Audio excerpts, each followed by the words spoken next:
President Uhuru Kenyatta is scheduled to visit Rift Valley, the backyard of his deputy William Samoei Ruto, sometimes next month. And that visit by the president is significant, politically speaking, because we all know that in 2013, Rift Valley voted overwhelmingly for President Uhuru Kenyatta and his deputy William Samoei Ruto through Jubilee coalition. And again in 2017, Rift Valley voted overwhelmingly for Jubilee party. But then after the election, the president and Raila Odinga entered into handshake. And that handshake changed the politics of this country completely.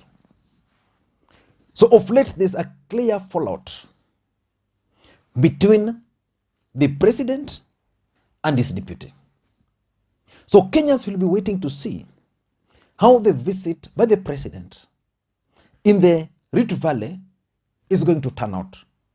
Because you also know that the deputy president has been missing most of events attended by his boss, the president. And even recently as last week, and I did a video on this, the deputy president boycotted the safari rally in Naivasha. I know some people had problems with that video, but the truth of the matter is that the deputy president decided to boycott that event because the president was going to attend. So several questions are being asked ahead of this particular visit.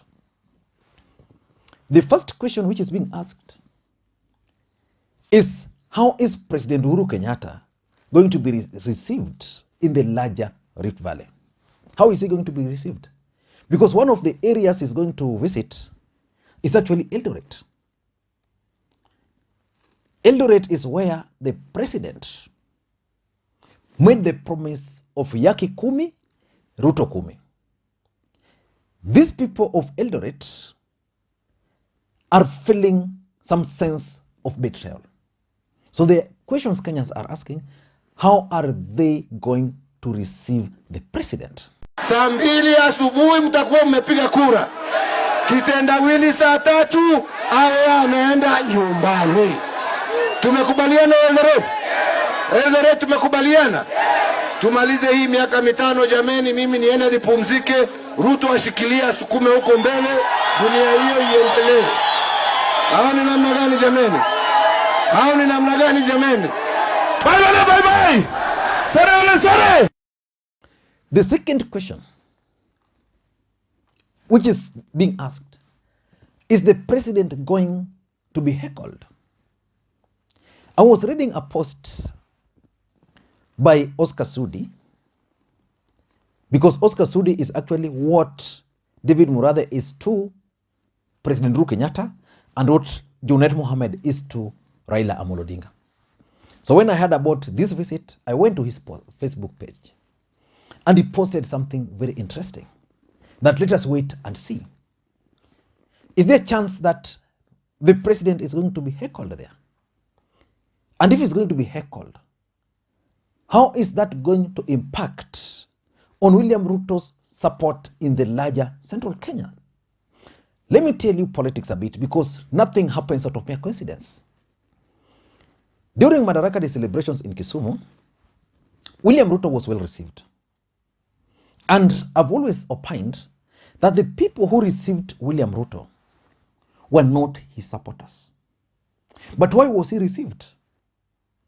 I'm trying to think that probably Deep State engineered that reception so that next time the president or Raila Odinga goes to William Ruto's stronghold and they are heckled, they'll be reminded about Kisumu.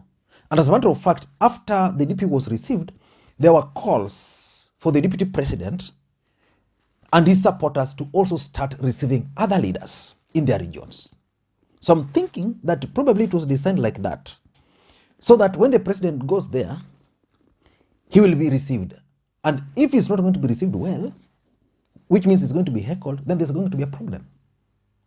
The president will then go back to his backyard and tell them, look, the way these guys are embarrassing me. And that's why my advice to the DP is that he should ensure that the president is well received, especially in Eldoret. The third question, will the DP join the president? The truth of the matter is that it's not going to be the first time the president is visiting Rift Valley. I remember there was a time he visited that region and Oscar Sudi spoke. It must have been last year. But between there, the president has been attending some military events in Eldoret. But his DP has been missing. Of course, there are also other events the president has attended and the DP has been missing. So the question is, will the DP accompany President Uhuru Kenyatta in Eldoret? Let us wait and see how that's going to turn out. And the fourth question from me is, who are the organizers of this event? We all know there's a fallout between the president and his deputy. In most cases, the DP is not even invited to some events organized by the president or State House. So who are the organizers of this event? Is it Gideon Moi? Is it Kotony? Is it the local leadership there? Or will they use the provincial administration? From that, we can also deduce whether the DP is going to be part and parcel of this program. So those are some of the questions which will be asked. I don't know whether you have some other question which you think Kenyans are asking ahead of this visit. But why do you think this visit by the president is significant politically speaking? Because for me, it's going to be so significant. Why do I think so? Number one, the meeting is coming at a time when there's a clear fallout between the president and his deputy. And the president will be in one of the areas is in Eldoret. That's the home county of the deputy president, William Ruto. So the memory of 2017 campaigns, especially the campaign in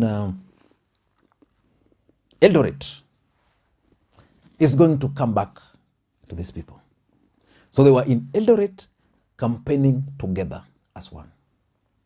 But now there's a fallout. And because there's a fallout, Kenyans will be keenly following this event to listen to the message the president is going to relay to Kenyans from Eldoret. If the deputy president is going to attend, then again Kenyans will be keenly following to listen to the message which the deputy president is going to pass to his boss. And again, because we've seen the president going to other regions, we'll also be keenly waiting to see whether local leadership, because like in Rift Valley, there comes those who are allied to Ruto, those who are allied to President Uhuru Kenyatta. How are they going to manage that day? So it's going to be significant because it's coming at a time of a fallout. Number two, 2022 politics. The president and his deputy were in one party. As we speak today, they are in two political parties. President Uhuru Kenyatta is in Jubilee party. William Samoei Ruto has his own political party called the United Democratic Alliance Party. If they are going to share a podium, which party is the president going to promote? William Ruto is known to attract huge crowds. He's able to mobilize his supporters. His supporters are likely to attend this event because the truth of the matter is that if the president will be in Eldoret, majority of people who will be attending that event, chances are that most of them are the United Democratic Alliance Party members. Just like when Ruto was in Kondele, the truth is most of those people were actually Raila Odinga supporters. So it will the same there. And we've seen William Ruto has already started rebranding using his political party, UDA. So the question is, will United Democratic Alliance supporters attend this event with the UDA t-shirts? Or will the Jubilee operatives in those regions mobilize them through Jubilee colors? Let us wait and see how it's going to pan out. Number 3 is the Building Bridges Initiative process. If you've been following President Uhuru Kenyatta and if you've been following Raila Amoloding, they've been very clear on one thing. Building Bridges Initiative process. The matter is currently in court. But Raila Odinga has maintained that reggae will be on. President Uhuru Kenyatta has also been consistent that there are certain things which you'd want the Building Bridges Initiative process to help him sort out. So we'll be in Rift Valley. The Deputy President is clearly opposed to the Building Bridges Initiative process. Both of them will be there. Ruto will be the first to speak, if he will be there, followed by President Uhuru Kenyatta. Will President Uhuru Kenyatta talk about the BBI process at this event? Will the Deputy President take the opportunity to tell the President that BBI is not important?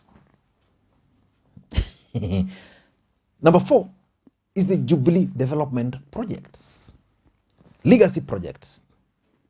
President Uhuru Kenyatta and William Ruto served this country in their first term very peacefully. They told Kenyans that there were developments across the country, one of them being Rift Valley. But of late, we've started seeing William Ruto's allies telling Kenyans that there are no development projects in the larger Rift Valley.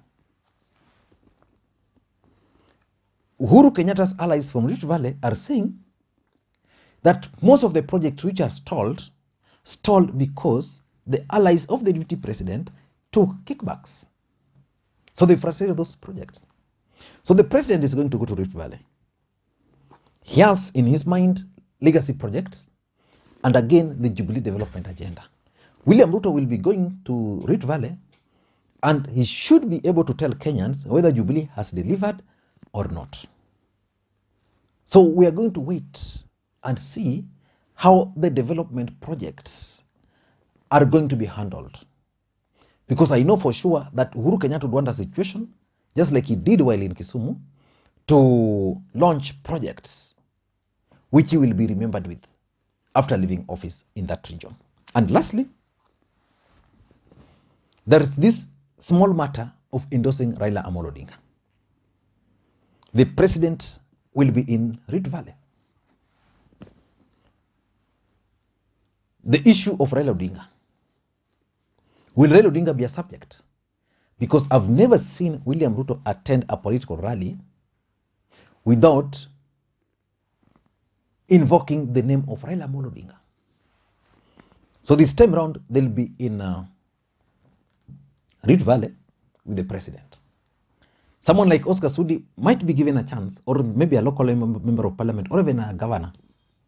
And because most of these guys are allied to the Deputy President, there are chance that they are going to challenge the President, William Samoei Ruto, who is his deputy.